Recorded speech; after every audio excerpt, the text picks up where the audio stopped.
नमस्कार, मेरा नाम है रवि। आपका स्वागत करता हूं अर्थवर्धन चैनल में। सेबी ने एक नया सर्कुलर रिलीज़ किया है जिसके अकॉर्डिंग अब एसेट मैनेजमेंट कंपनी के पास पैसिव कैटेगरी का ईएलएसएस फंड भी हो सकता है। इसके कारण टैक्स में तो बेनिफिट मिलेगा ही, लेकिन हमें प्रॉफिट मिलने की संभावना भी बढ़ जाएगी। ये किस तरीके से होगा, इस वीडियो में हम डिस्कस करेंगे।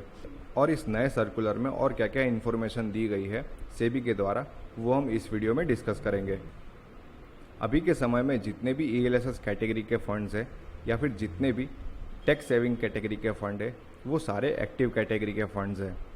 ये सारे ईएलएसएस फंड फंड मैनेजर के द्वारा एक्टिवली मैनेज होते हैं, लेकिन अभी तक के समय में कोई भी ऐसा पैसिव कैटेगरी का टैक्स सेविंग फंड्स नहीं है।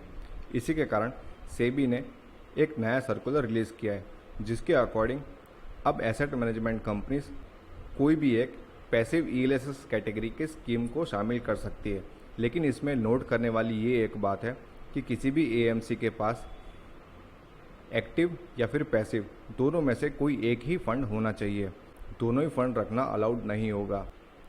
किसी भी एएमसी के पास या फिर एक्टिव कैटेगरी का ईएलएसएस फंड होना चाहिए या फिर पैसिव कैटेगरी का ईएलएसएस फंड होना चाहिए। दोनों ही रखना पॉसिबल नहीं होगा। और ये ईएलएसएस कैटेगरी का फंड इंडिया की टॉप 250 कंपनीज से बनाया जाएगा।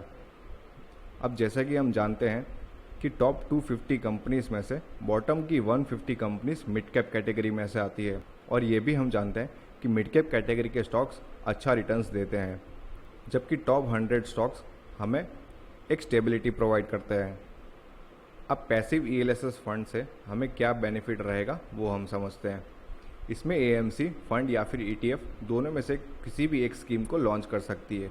अब जैसा कि हम जानते हैं कि पैसिव कैटेगरी के फंड या फिर इंडेक्स फंड में एक्सपेंस रेशियो बहुत ही कम रहता है, जिसके कारण हमारे ओवरऑल रिटर्न में एक बहुत बड़ा फ़ायदा देखने को मिलता है। मिड कैप कैटेगरी के एक्सपोजर से हमारे फंड के परफॉर्मेंस को भी बूस्ट मिलता है और ये फंड इंडेक्स पर बेस्ड होने के कारण हमें एक स्टेबिलिटी भी मिलती है।